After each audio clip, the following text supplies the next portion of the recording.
cuma dua kalimat, lafaz Allah dan lafaz akbar.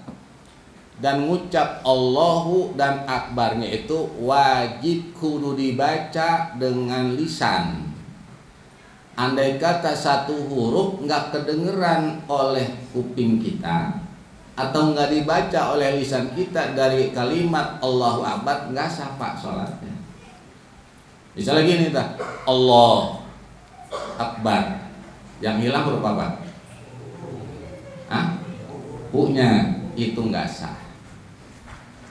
Atau dibacanya dalam hati.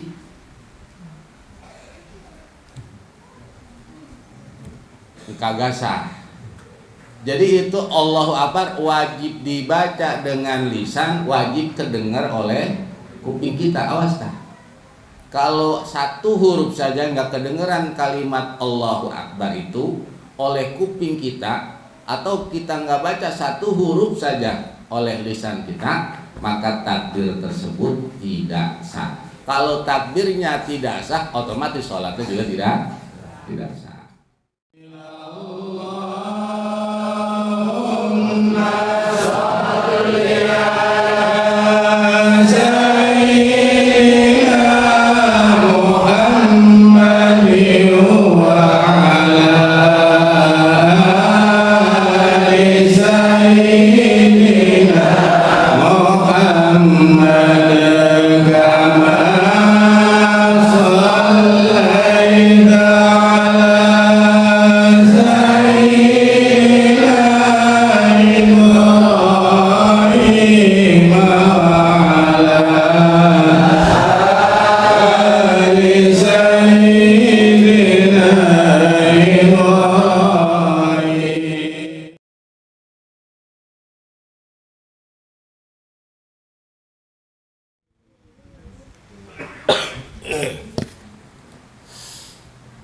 Para bapak ibu jamaah pengajian rahimahumullah, alhamdulillah saat ini kita bersyukur kepada Allah atas segala nikmat yang telah diberikan kepada kita.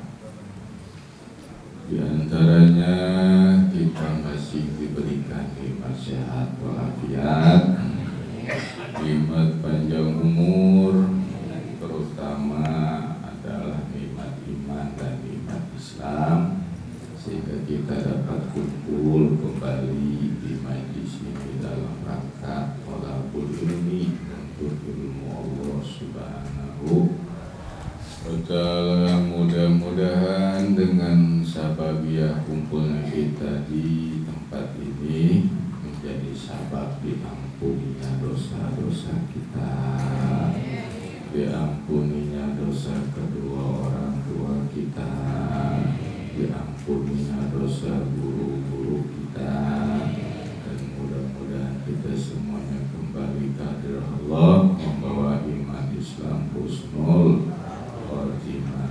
Amin ya rabbal alamin.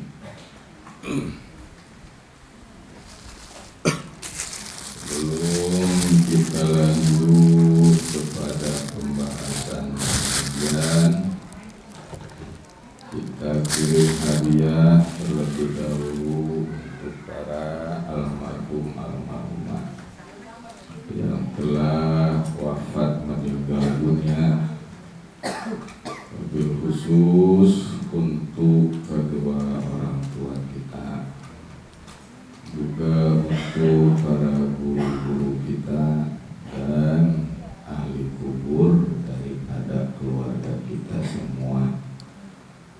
Umumnya adalah ahli kubur kaum muslimin muslimat, mukminin mukminat dimanapun berada. Berkati umil Quran Al-Fatihah. Bismillahirrahmanirrahim. Alhamdulillahi rabbil alamin. Ar-Rahmanir-Rahim. Maliki yaumiddin. Iyyaka na'budu wa iyyaka nasta'in. Ihdinas siratal mustaqim.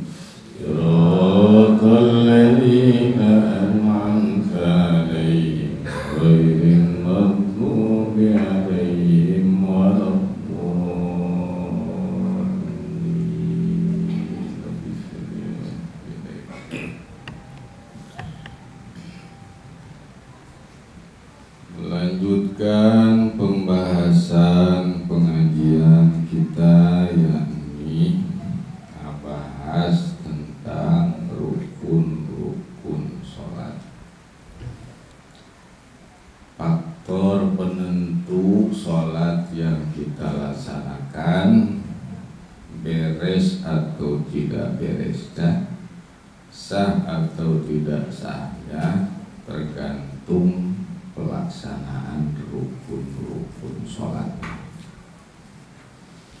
Dan yang paling utama dari seluruh rukun sholat adalah yang pertama, dari jumlah rukun sholat yang 13, yang utama adalah niat sholat. Yang mana niat adalah rukun sholat yang pertama. Kemarin kita nyinggung niat eta wajib dilaksanakannya di dalam hati. Adapun ngomong usolli fardo, ya, itu mah hukumnya dibaca oleh lisan, hukumnya sunnah. Kalaupun lisannya nggak baca, langsung niat dalam hati sah dengan syarat memenuhi 3 rukun niat. Yani kalau sholat fardu, qasdu, ta'arud, ta'arud. Praktiknya niat tersebut wajib bareng dengan takbiratul ihram. Kemarin kita ngebahas tentang cara niat di dalam hati kudu bareng dengan takbiratul ihram. Kalau niat sama takbir enggak bareng, enggak sah sholatnya. Jadi lisan mengucap Allahu Akbar, hati niat sejaku melaksanakan sholat fardu, zuhur, asar, maghrib, isya, subuh, baru. Itulah disebut muqaranah urfi. Kalau muqaranah hakiki nggak ada yang keudak. Karena muqaranah hakiki mah ngegambarin rukun sholat yang 13 dijogrogin sebagaimana kita ngadep pengantin. Jadi rukun sholat yang 13 dijogrogin di depan kita. Ketika Allah itu kita bisa nyebutin rukun dari niat sampai salam tuh 13 rukun itu wajib kudu dibarengin. Sedangkan model kita mah kayaknya nggak bakal ada yang lulus, nggak ada yang lulus. Nah, dari Allah niat berdiri betul, takbiratul ihram, membaca Fatihah, ruku serta tumaninah, ya. Makanya karena yang awam mah pasti nggak bakal beres, nggak bakal sah kalau pakai muqaranah hakikiyah. Untung segede Imam Syafi'i mazhab yang kita anut, Imam Syafi'i menyatakan cukup bagi orang yang awam. Siapa yang awam? Model kita. Itu cukup ketika niatnya bareng dengan takbiratul ihram, itu adalah cukup dengan istidor urfi, muqaranah urfiyah. Artinya menghadirkan sholat yang kita laksanakan di dalam hati. Mana yang dihadirkan? Sejaku niat sholat. Pardunya kudu diomong pardu kalau sholat pardu, dan mentain menentukan sholat pardunya zuhur, asar. Ketika hati kita sejaku niat sholat pardu zuhur, bar itu sudah sah. Sedangkan sholat kita begitu nggak itu? Allah dalam hati sejaku niat sholat fardu zuhur 4 rakaat menghadap kiblat tunai karena Allah Ta'ala, itu disebutnya muqaranah urfiyah, istidor urfi, itu sudah cukup dan itu sah. Kalau bisanya begitu doang, sejak niat sholat fardu zuhur 4 rakaat menghadap kiblat tunai karena Allah, udah itu kalau bisa begitu jaga itu sampai meninggal. Sebab itu pun sudah cukup sah. Sudah cukup, yang penting tahu. Jadi ketika lisan ngucap Allahu Akbar, awas, lafaz Allahu Akbar itu kemarin dibahas, itu adalah kalimat takbiratul ihram, cuma 2 kalimat, lafaz Allah dan lafaz Akbar. Dan ngucap Allahu dan Akbarnya itu wajib kudu dibaca dengan lisan. Andai kata satu huruf nggak kedengeran oleh kuping kita atau nggak dibaca oleh lisan kita dari kalimat Allahu Akbar, nggak sah Pak sholatnya. Misalnya gini tak, Allah Akbar, yang hilang huruf apa? U-nya, itu nggak sah. Atau dibacanya dalam hati.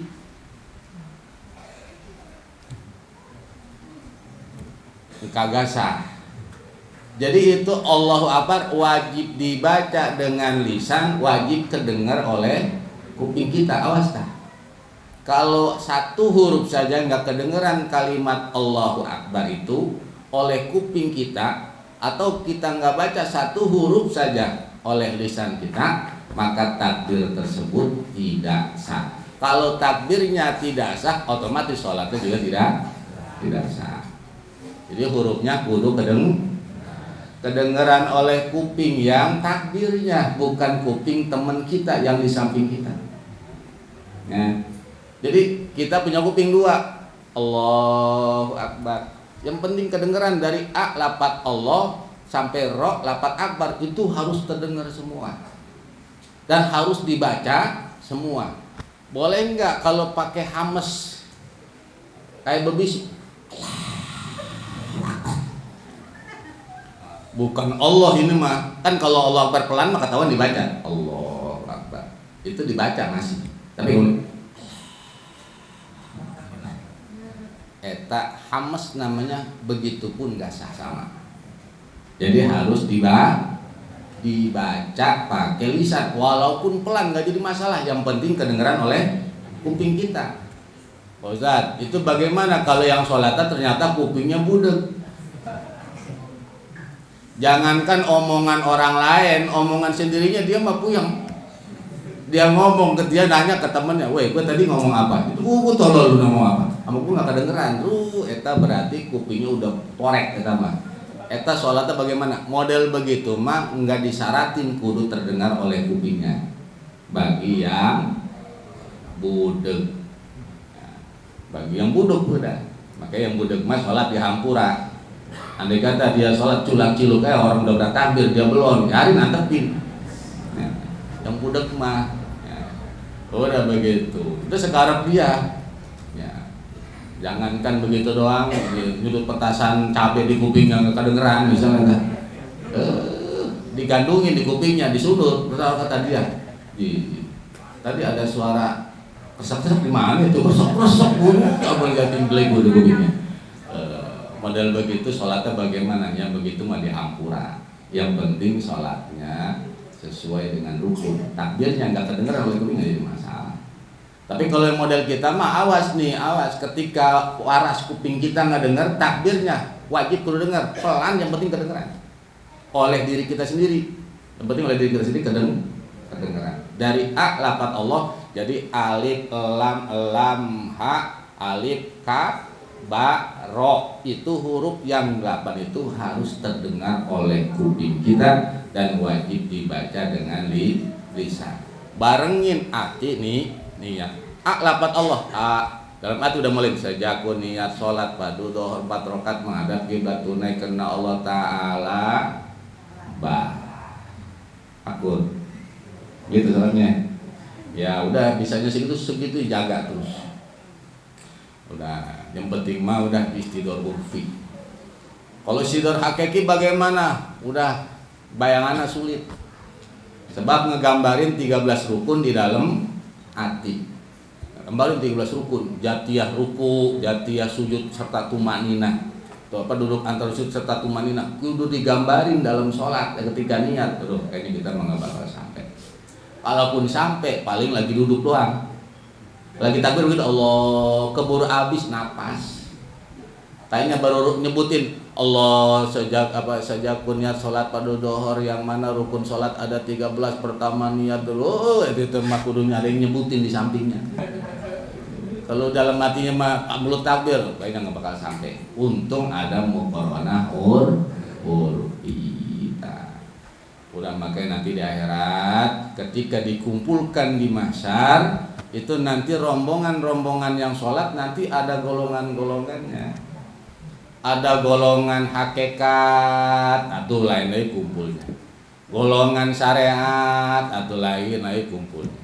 Rombongan yang ketika sholatnya hanya muqaranah urfi atau serombongan lagi nanti. Ya, serombongan. Kalau di dunia mah begini nggak ketahuan nih.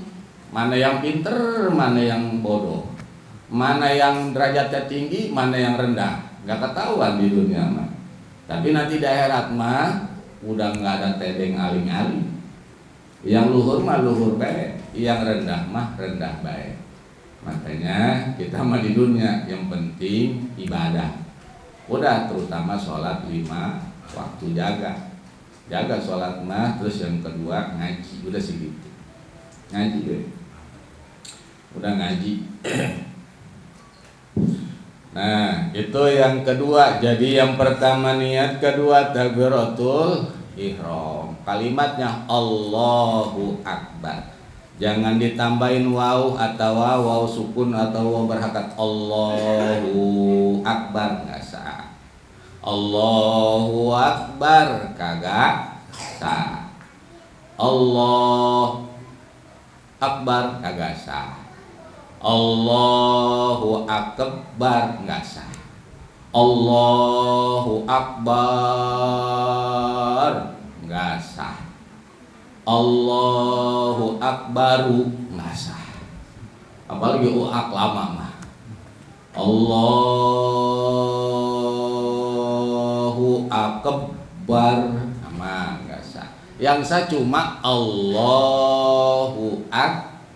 Jaga itu sampai meninggal. Jaga sama aja ngaji mau di mana pun. Yang susah ngejaganya.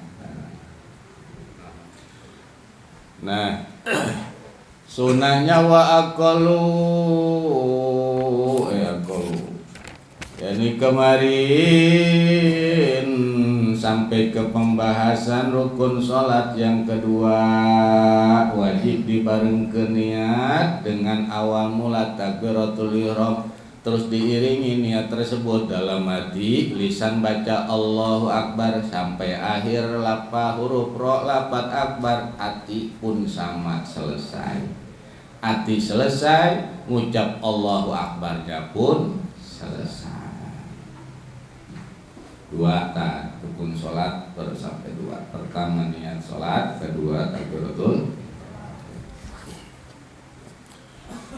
Wasalisu al-qiyamu lil qadiri, rukun sholat yang ketiganya adalah al-qiyamu lil qadiri. Rukun sholat yang ketiga adalah berdiri bagi qadir, bagi yang mampu kawasa berdiri. Awas. Jadi rukun sholat yang ketiga adalah pelaksanaan sholat itu dilaksanakannya berdiri, duduk, tidur miring, celentang, apa tengkurap. Jawabnya wajib berdiri bagi yang mampu. Awas. Karena berdiri di sini bagi yang mampu. Pertanyaannya bagaimana kalau ternyata berdirinya kagak mampu? Nah, nanti kita bahas nanti bagi yang tidak mampu.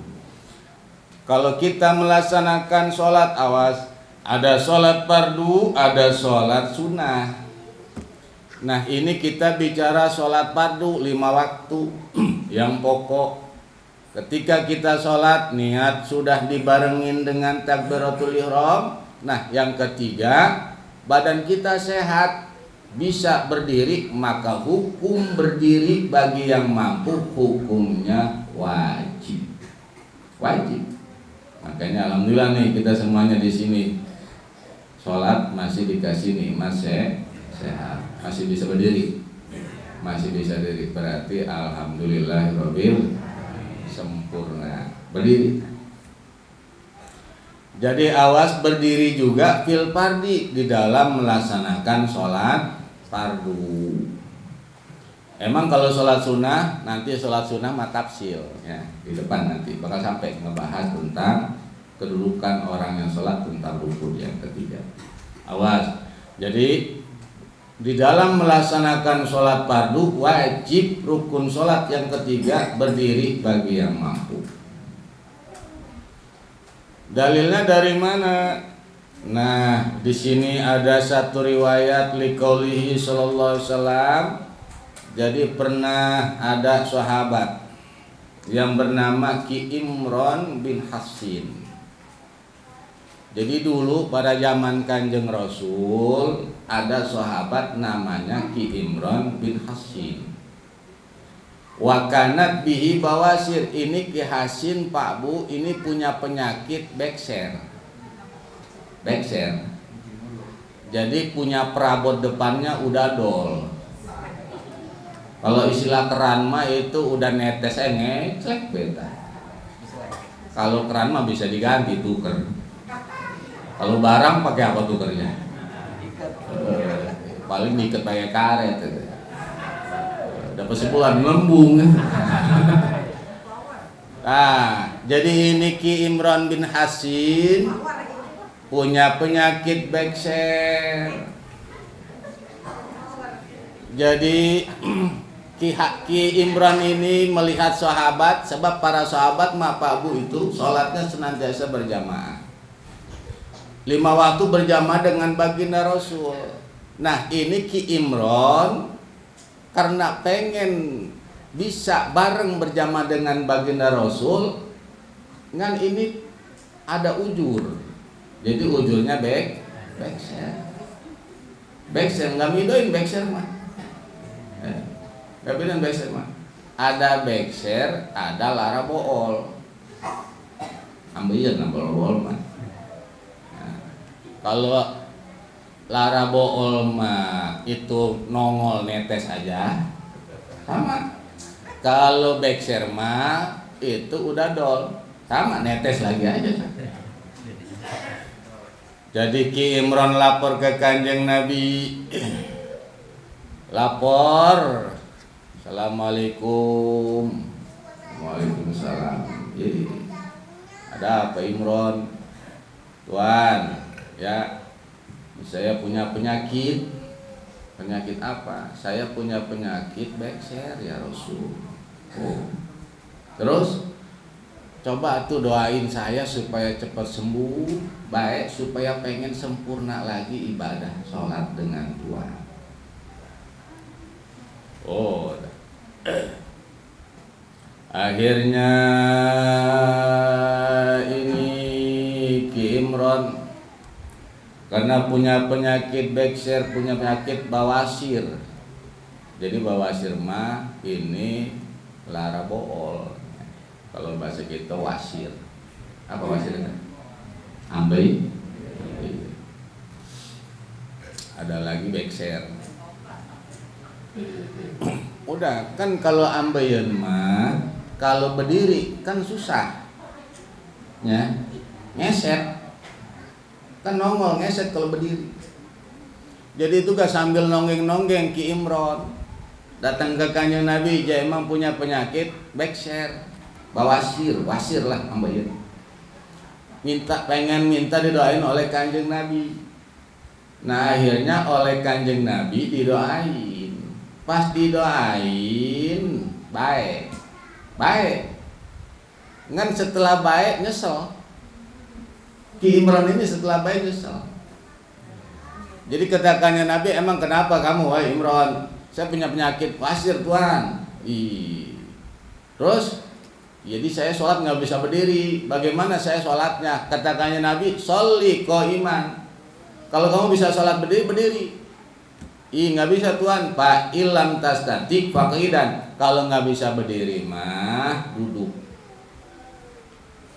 Kalau duduk nggak bisa tuan, fa ilam tastati fa ala jambin. Kalau nggak bisa duduk, maka tidur miring. Maka nanti praktekin sholat nih, ya, tidur miring. Tidur miring juga nggak bisa, fa ilam tastati fa mustalqiyan. Kalau nggak bisa tidur miring, ngigir pakai lambung kanan, maka celentang sama sholat. Kalau sholat nggak bisa juga, fa mustalqiyan. La yukallifullahu nafsan illa wus'aha. Allah tidak membebani suatu jiwa untuk melaksanakan terkecuali sesuai dengan kemampuannya. Inilah redaksi hadisnya, matan hadisnya. Jadi kalau dalam riwayatnya, asbab wurudnya, jadi itu Ki Imron ketika sakit wasir didoain oleh kanjeng Nabi, kata kanjeng Nabi, udah kamu sholat berdiri, kalau nggak bisa berdiri duduk, kalau bisa duduk tidur miring, kalau tidur miring celentang. Terus saya begitu kata kanjeng Nabi ke Ki Imron, asalnya mata. Nah, karena ini Ki Imron punya penyakit sudah lama, pengen minta didoain oleh kanjeng Nabi atau sembuh. Ngan setelah sembuh nyesel. Kenapa nyeselnya? Sebab ini Ki Imron Pak Bu, ketika sakit wasir itu setiap hari malaikat datang salaman ke Ki Imron. Ketika dalam keadaan sakit, ini Ki Imron rame malaikat pada datang salaman. Jadi waktu sakit mah disalamaninnya oleh malaikat pada datang, pas didoain oleh kanjeng Nabi baik, itu berhenti malaikat nggak ada yang salaman. Tuh nyesalnya di situ. Akhirnya ini Ki Imron balik lagi ke kanjeng Nabi setelah baik. Kenapa? Sebab atau kemarin-kemarin mah waktu dia sakit malaikat pada datang salaman. Kemudian setelah mengadukannya Nabi tentang penyakitnya didoain baik, pas baik itu malaikat nggak ada yang selamanan. Ini ternyata ada timbul rasa nyesel. Nah akhirnya datanglah ke kanjeng Nabi ngomong, Tuan, bagaimana ini saya? Emang ada apa lagi Imron? Ini saya bagaimana? Emang ada apa? Kan kemarin saya sakit bawasir. Ya terus? Kan udah didoain, udah baik sekarang mah. Terus pengen apa lagi? Tuan, jadi waktu saya sakit itu malaikat pada datang ke setiap waktu ke saya pada selamat. Tuh, coba. Siapa orangnya di sini selamat sama malaikat? Belum ada. Jadi dikasih sakit dapat nikmat ternyata. Jadi Ki Imron ini bin Hasil ini sakitnya didatengin oleh malaikat, berarti mulia menurut malaikat apa makhluk lagi. Sampai malaikat-malaikat turun selaman ke Imron ini, padahal secara johir hina sebab dalam keadaan sakit lara bool pasti. Makanya buah-buah di kita juga nih, kalau ada yang sakit meriang di kamar aja itu bisa jadi didatengin malaikat terus paling selamat. Cuma terakhir malaikat Israil monyek tuh. Nah, akhirnya pada saat ngadu, jadi maksudnya jadi saya milih Tuhan ada rasa kaduhung nyesel. Kalau tau begini berarti enakan sakit, sebab bisa ketemu malaikat. Ini baik nggak ketemu malaikat, atau saya rindu pengen ketemu malaikat. Jo, katakannya Nabi heunya. Manusia mah punya sifat begitu kadang. Jadi ini pengennya baik apa sakit? Berarti saya malah ya Rasul pengen sakit aja. Akhirnya ini Ki Imron minta. Katakannya Nabi imma wa amma. Imron, kalau ini kamu pengen baik atau enggak? Atau pengen sakit? Kalau sakit kamu bisa ketemu dengan malaikat, tapi kalau baik dengan malaikat, pilih yang mana? Saya mah parodia minhu. Jadi saya mah ridho jasa Tuhan, saya mah mendingan sakit beser lagi aja. Akhirnya ini Ki Imron ini akhirnya minta doa kalian Nabi supaya dikasih penyakit wasir lagi. Akhirnya doain wasir lagi, akhirnya malaikat pada datang lagi. Biasa-biasanya embung pengen baik. Jadi ada wali mah, wali begitu. Ada seorang wali diangkat jadi wali karena sakit, pas baik dicabut kewaliannya. Aneh begitu. Nah, makanya kalau kita ngeliat ada orang sakit terus merungkut aja, nggak ke musola, nggak ngaji-ngaji, itu bisa jadi wali. Cuma itu walinya diikat kudunya, dicor mulu. Walasan mah. Ya wali kagak sholat kagak ibadah. Jadi wali mah ada ibadahnya. Nah, jadi bagi yang mampu sholat fardu mah wajib berdiri. Adapun bagi yang nggak mampu semacam Ki Imran bin Hasin yang punya penyakit ambeien wasir, kanjeng Nabi mempersilahkan pilihan. Kalau bisa berdiri, berdiri. Kalau nggak bisa berdiri, berarti duduk. Kalau nggak bisa duduk, berarti tidur miring. Kalau nggak bisa tidur miring, berarti celentang. Terus kalau sesuai kadar kemampuan, Allah mah tidak membebani hambanya dalam melaksanakan sholat, cukup sekadar kemampuan. Artinya selagi kita masih hidup mah itu sholat kagak pre. Mampu sholatnya gimana? Berdiri, ya berdiri wajib. Ya saya mah nggak bisa berdiri, duduk berarti. Saya mah duduk kagak bisa, berarti tiduran bisa nggak? Tiduran mah bisa, cuman sambil ngigir miring. Pakai sholat pakai dalam keadaan miring. Ini mah miring nggak bisa, mah kenapa? Ini lambung sebelah kanan bengkak, lambung sebelah kiri bengkak. Berarti bisa nggak miring? Kagak bisa. Bisanya celentang. Ya berarti sholatnya celentang. Terus celentang juga, saya emang nggak bisa celentang, kagak bisa, miring kagak bisa. Itu bagaimana sholatnya? Berarti pakai isyarat mata. Aduh, mata saya udah nggak bisa kicep acan. Tapi hati masih berdetak, jantung masih berdetak nggak? Masih berdetak. Berarti kalau dalam hati sudah tidak punya rasa untuk melaksanakan sholat, ya baru itu mah rengsek selesai, gali kuburan 1 kali 2, udah itu mah beres. Jadi kalau baru cantengan di jempol, baru bisulan di pantat, itu masih wajib sholat nggak tak? Wajib. Ini mah cantengan di jempol, kiri kanan cantengan dua-duanya. Kelingking juga cantengan. Baru ini cantengan kelingking. Biasanya kelingking cantengan makan jempol. Kemudian sholat nggak bisa berdiri, habis cantengan nyut baik. Kemudian suruh duduk ternyata pantat bisul 2. Pas di sela-sela pelebak itu bisul gede lagi. Allah tak duduk kagak bisa, berarti miring. Ternyata miring, ternyata lambung sebelah kanan juga ini ternyata ada penyakit. Lambung kiri juga ada penyakit, celentang, bobokong ada bisul 3. Kita bagaimana sholatnya? Berarti tengkurap udah sholatnya. Ayo guys, selagi masih hidup mah. Ya. Awas eta. Jadi kemampuan yang Allah berikan di dalam ibadah, kemampuan itu tidak dilaksanakan, jadi siksa kemampuan itu. Contoh, kita sholat mampu berdiri, terus sholatnya nggak berdiri, malah duduk, itu berdirinya dia sehatnya jadi siksa nanti daerah. Kemudian sholatnya nggak bisa berdiri, bisa nggak duduk, ternyata dia duduknya nggak mau sholat, duduknya jadi siksa. Kemudian dia sholatnya nggak bisa diri, berarti kan duduk juga nggak bisa, berarti kan tidur miring, ternyata nggak sholat, tidur miringnya jadi siksa. Kemudian bisa tidur miring, bisa apa nggak bisa, ada juga bisa celentang, tapi celentangnya dia bukannya sholat, berhenti sholat, nggak sholat, celentangnya jadi siksa.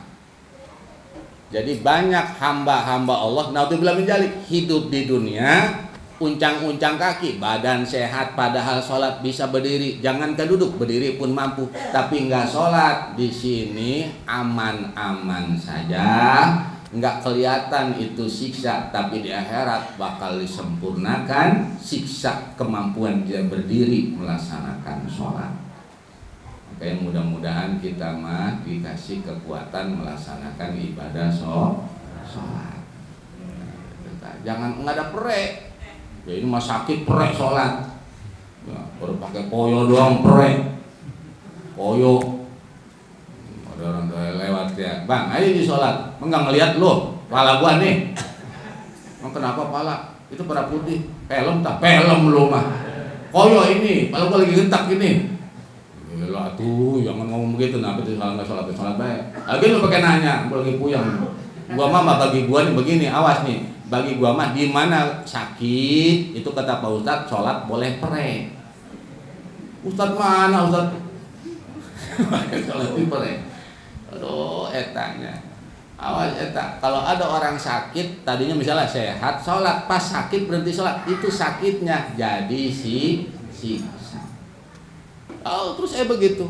Jadi di mana kita ada suatu perkara dalam diri kita menyebabkan meninggal ibadah, itu perkara tersebut menyebabkan jadi siksa. Tuh.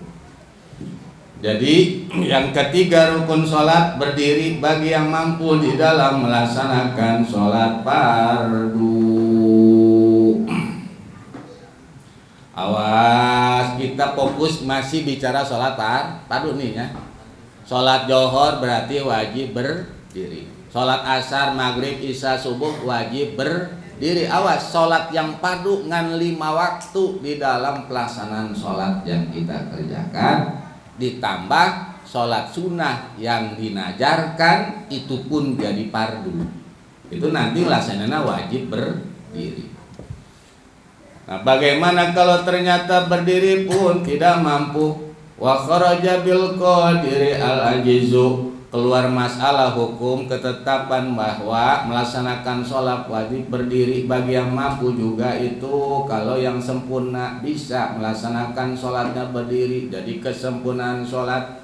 Nah ini rukun sholat yang ketiga ternyata nggak mampu berdiri. Awas, wa kharaja bil qadir al ajiz, keluar hukum ketetapan bagi yang mampu berdiri. Al ajizu, orang yang tidak mampu. Siapa itu yang tidak mampu? Yaitu yang punya kelemahan. Andai kata dia mah punya penyakit sehingga tidak bisa sempurna berdiri tegak. Nah, bagaimana orang yang sholatnya nggak bisa berdiri? Misalnya berdiri kakinya ngegeter aja, model kakinya punya penyakit remati atau pengapuran, osteoporosis, atau dengkul habis jatuh dari motor, kaki nggak bisa dilepekin pengen bengkok kayak dengkul. Nah, eta nggak bisa berdiri, bagaimana? Ajis namanya, lemah. Nah itu fayusolli ala hasabi halihi. Bagi orang yang sholatnya nggak mampu berdiri, itu mah sholatnya tinggal ngitung kemampuannya. Tingkahnya bagaimana mampunya? Ternyata mampunya duduk, fayusolli qaidan. Kalau mampunya duduk berarti sholatnya duduk. Ya Pak Ustadz, saya mah duduknya bukan sebagaimana duduknya tahiyat awal atau duduknya tahiyat akhir, tapi duduknya sambil belonjor. Boleh apa enggak? Boleh. Sholatnya nggak bisa berdiri, tapi berarti duduk. Ternyata duduknya ada gak bisa duduk, tapi sambil belonjor kaki. Boleh apa enggak? Boleh.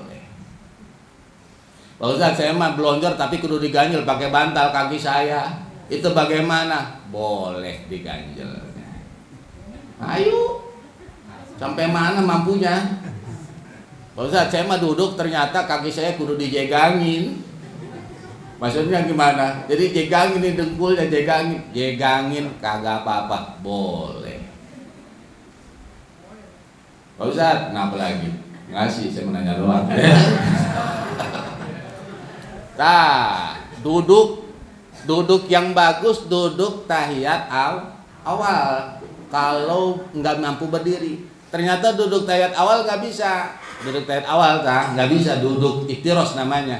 Ternyata nggak bisa, boleh nggak kakinya ternyata yang satu dimajuin bisanya, majuin satunya. Majunya bisanya diganjel. Ayo terus begitu sekamampunya. Masih bisa duduk dengan kaki diganjel segala macam, udah sholat terus begitu. Sholatnya. Nah, tinggal nanti prakteknya gimana? Kalau sholat duduknya. Ya ini malah nanda udah. Mari mahamin tentang orang yang nggak mampu. Nanti dipraktekin. Kemudian ini mah ternyata duduk juga nggak mampu. Berdiri dipegangin. Coba gua sholat pengen berdiri ini mah pegangin. Ayo pegang gitu. Tegapkan gua ya. Pegangin ini mah tegap gua. Kemudian pada saat coba lepas gua gubrak. Tah eta mah haram, sholatnya berdiri haram. Jadi mampunya gimana? Mbak, ini mampu juga. Gua duduknya, duduk berarti. Pas didudukin ternyata duduknya duduk iftiros, ya duduk iftiros. Ternyata duduk Pak, kakinya coba jepit Pak di belakang kayak duduk iftiros. Enggak mampu, misalnya nggak bisa. Duh, belonjor Pak. Ini gua pada sakit ini, belonjorin. Pas belonjorin, coba ganjel pakai bantal, gandel bantal, 3 biji bantal ganjel. Oh, apa nyusun dikit ya, sholat ya, semampunya begitu. Allah agama mah gampang. Ini mah duduk udah nggak bisa. Duduk bagaimana duduk itiros kagak bisa. Duduk kaki diblonjorin kagak bisa. Duduk dimiringin juga udah kagak bisa. Miring kanan miring kiri juga nggak bisa. Udah kata anak ya, Mbak coba duduk Mbak, coba bisa Mbak. Coba, Mbak yang tetap gimana tetap sakit badan gua ini. Coba miring Mbak, miringin kagak bisa ini. Ini nggak bisa, coba. Terus ini bagaimana? Coba rebahin gua. Pas direbahin enakin. Tak berarti sholatnya rebah. Udah, Mbak. Coba tidur miring bisa nggak, Mbak? Bisa. Coba miring, Mbak. Miring rebah begitu. Ini lambung ini nih. Jadi kalau nggak bisa berdiri, fa'ilam tasati fayusolli.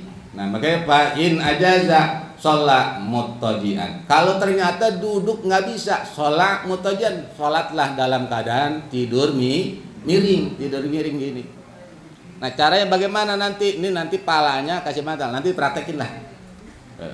Nanti dipraktekin yang jadi prakteknya di sini nanti depan sini praktekin. Biar tahu cara sholat tidur miring bagaimana. Ya. Kan belum ada yang tahu kan? Iya makanya nanti praktekin. Nanti yang praktek itu bapak ibu nyawer. Yang praktek, atau kasihan dia malu kan itu praktek. Nyawernya pakai gotunan. Nggak mulai. Nah, jadi tidur miring. Nah, tidur miring nanti bagaimana? Pas coba rebah. Pas rebah, ganjal palanya, enakin begitu ta. Berarti sholat udah begini. Nanti gini Allah. Tidur miring. Kalau bisa tidur miring. Cuma nanti ruku sujudnya bagaimana kalau tidur miring? Kalau duduk masih bisa ruku sujud. Ya. Dengan posisi pala nanti kalau sujud dengan ruku beda nanti prakteknya. Nanti praktekin lah. Ya. Lebih rendah ruku sujud mah daripada ruku pala isyaratnya. Kalau tidur miring rukunya bagaimana? Itu juga sama nanti isyarah pakai kepala doang. Isyaratnya pakai palanya. Sampai kedengkul jangan. Atau justru tidur miring bagaimana kedengkul palanya. Jangan teranaknya, Pak, palanya sampai kedengkul, Pak. Tolol ya anaknya. Engkung nanti. Makanya kudu dipraktekin nanti sholatnya. Dipraktekin. Takutnya kita punya orang tua, sholatnya udah nggak bisa duduk. Nah, gua dulu pernah punya ilmu ngaji, cara praktek tidur miring. Bapak ya, Pak, emang nggak bisa aku mau sholat? Agak, gua nggak bisa jalan kaki gua ini pada mentah. Pak, sholat di rumah duduk bisa? Agak bisa dulu batong ini. Pak, coba tidur miring bisa Pak? Bisa. Sholat tidur miring Pak? Kata bapaknya. Ini sholat tidur miring, sholatnya gimana? Tahu Pak, saya nggak tahu ini kan. Suwe tak. Allah, kata bapaknya, lu ngaji apa lu? Ngaji apa? Pak, Ustaz dulu pernah meninggal Pak. Allah, ya. Udah bisa. Nah ini ternyata tidur miring pun ternyata udah dimiring-miringin kedomrongan. Anaknya udah ada yang megangin kaki, ada yang megangin pala, dimiringin. Waduh, sakit, jangan sih mbak sini, sangat sakit. Tolong lu, kata bapaknya, masih ngomel juga. Paksain aja lu. Itu kan bapak nggak bisa duduk, kudu sholat tidur miring. Udah miring belah sini sakit ini, coba belah kiri. Kalau nggak bisa belah sun abdolnya sebelah kanan sini. Ternyata sini nggak bisa, pakai sebelah kiri. Pas kiri juga ternyata kagak bisa. Coba Pak sebelah kiri. Aduh sakit. Waduh. Kata anaknya, udah jangan paksain dulu. Enggak ini bapak kita. Karena kagak bisa. Udah berarti sholatnya pilihannya lagi fa'in ajaza pa mustalqiyan. Kalau nggak bisa tidur miring maka celentang. Udah terakhir celentangin. Bapak miring nggak bisa Pak. Kagak sakit ini gua. Pegang ketek lagi sama tolong. Udah sakit ini. Ketua masih ngomel ya. Justru yang tua yang ngomel Pak. Udah mah jangan ngomel lu. Cepat tua kalau muda ngomel mulu Pak. Oke, gua tua wajar ngomel sebab tua makin tua apa.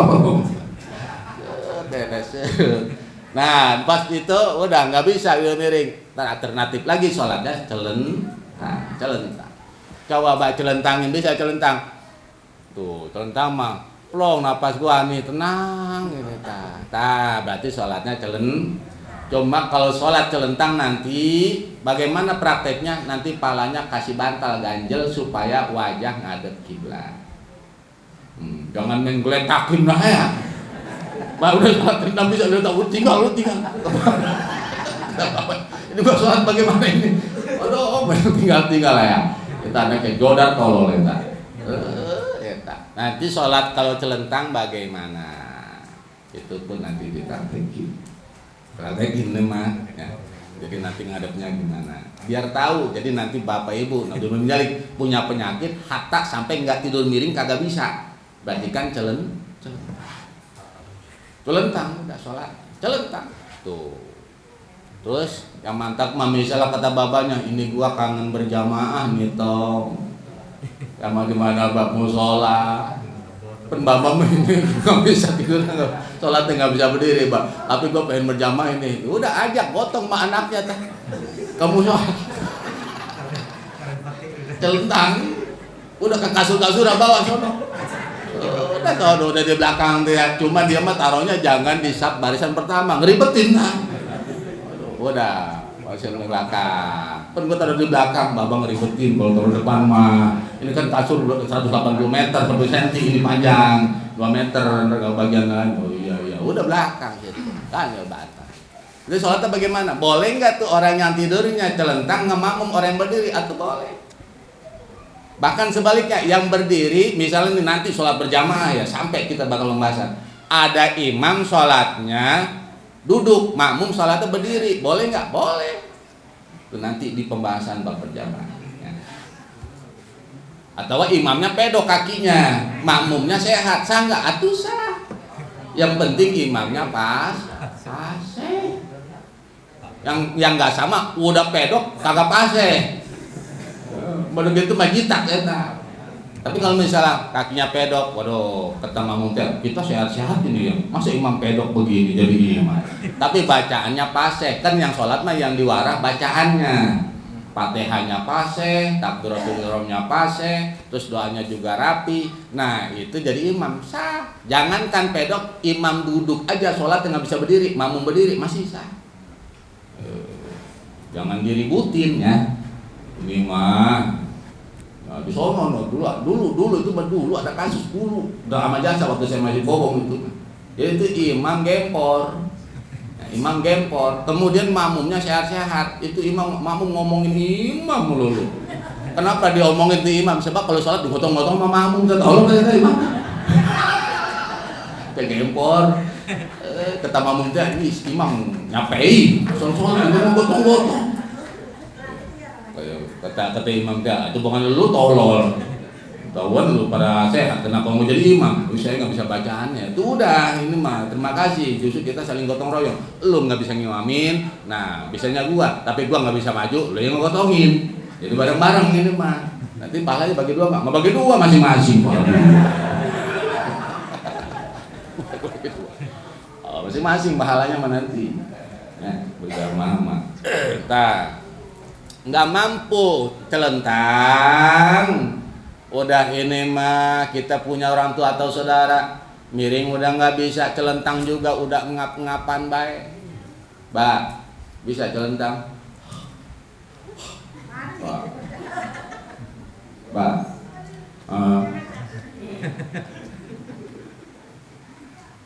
mau durek, belum boleh itu,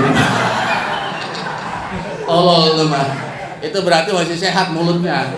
Cuma kadang ada orang mulut mah sehat tapi tenaga lemes maksudnya tah. Tapi Bapak bisa bangun, enggak lemes. Tangan coba angkat saya. Coba lepas. Ya. Masih doyan ayam, doyan.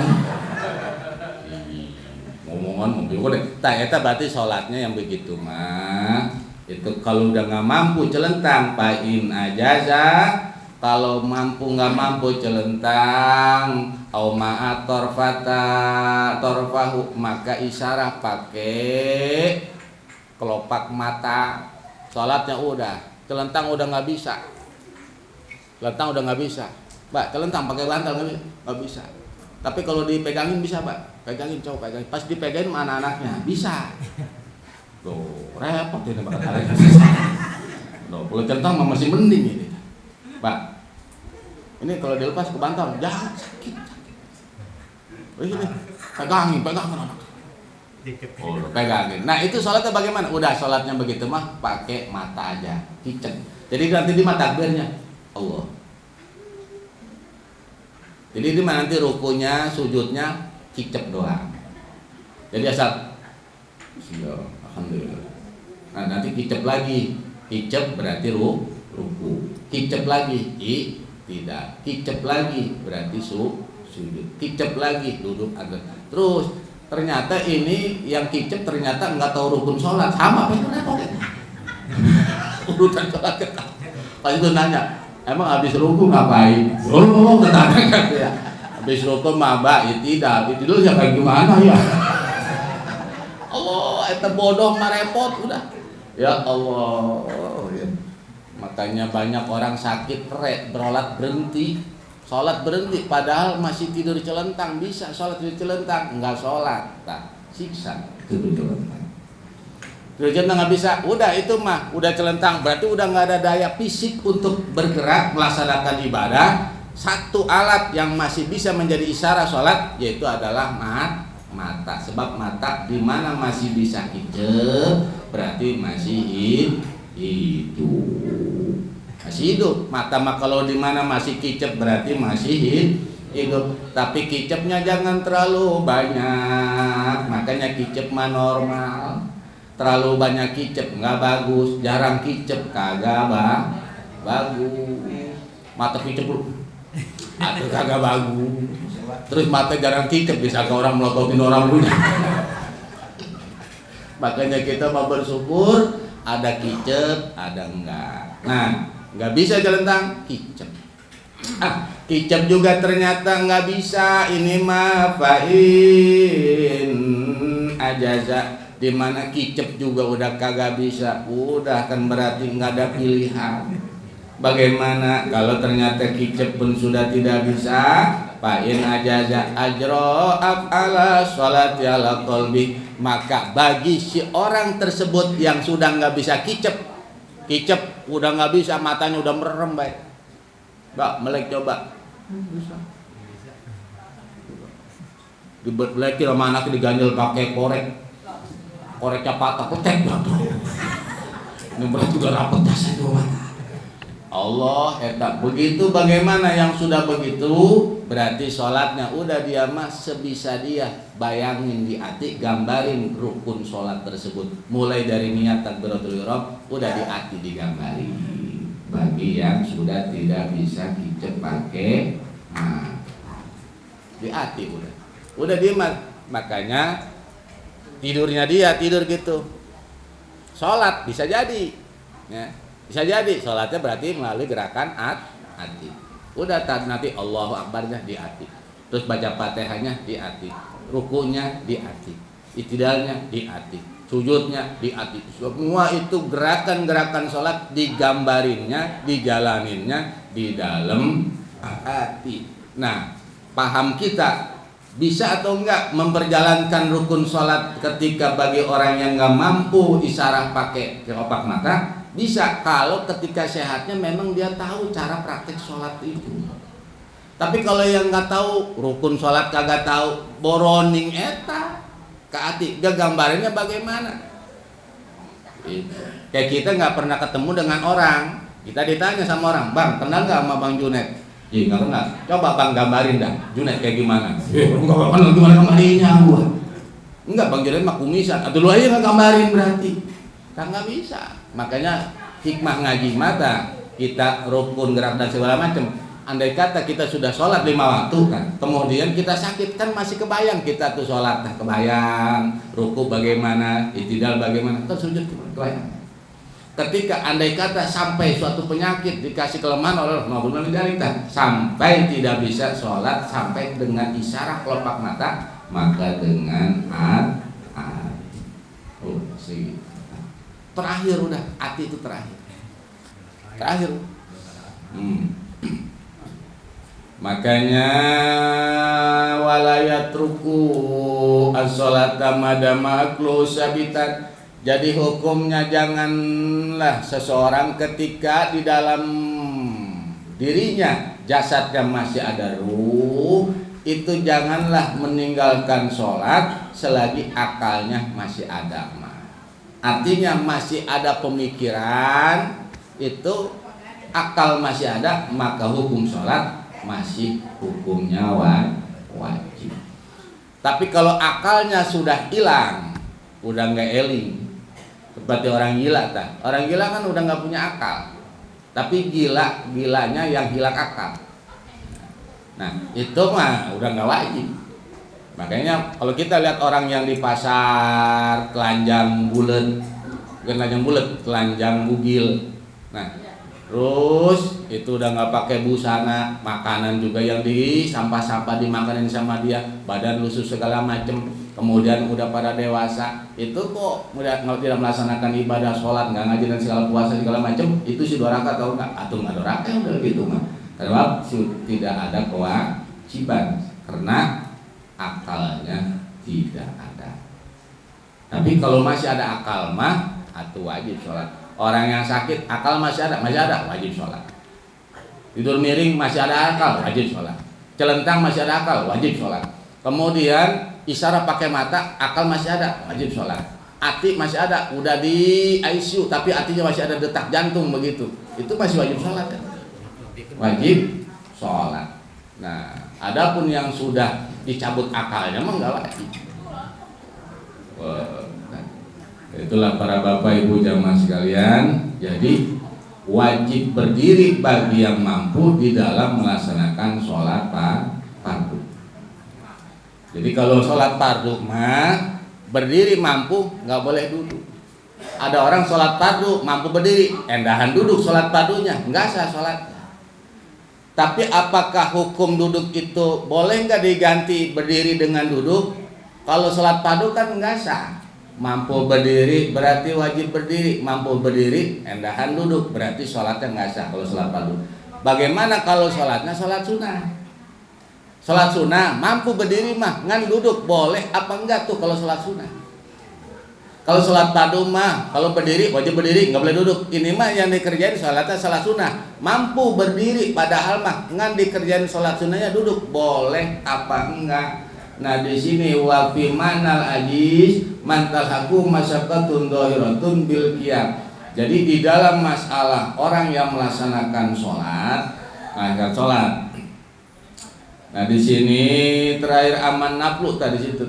Aman naflu falahu ayyusaliyahu qaidan. Adapun sholat sunnah mah falahu ayyusaliyahu qaidan, boleh melaksanakan sholatnya dalam keadaan duduk padahal mampu berdiri.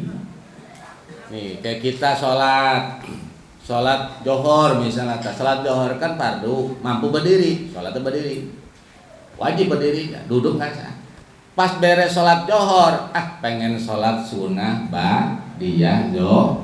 Badiah dohor mah sunnah, boleh nggak duduk? Boleh, badiah duduk. Walaupun mampu berdiri. Ngan pahala kesempurnaan sholat sunnahnya dibagi 2.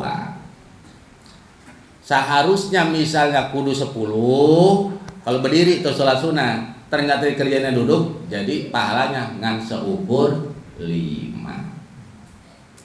Tapi sah. Ya kita sholat tarawih lagi tuh, sholat tarawih mampu berdiri mah, terus pengen duduk aja sholatnya, itu tetap sah Pak kalau sholat sunnah mah, walaupun mampu berdiri. Beda kalau sholat fardu mah mampu berdiri wajib berdiri. Kalau sholat sunnah mah boleh, walaupun mampu berdiri boleh duduk, kan nanti pahalanya separuh. Zahir sholat tarawihnya berdiri 100 ganjarannya. Ternyata si Umar mah ngaji, atau boleh ini sholat sunnah kan, walaupun mampu berdiri boleh duduk dia masalah di samping Jahir, tetap sah ngan pahalanya separohnya dari si Jahir.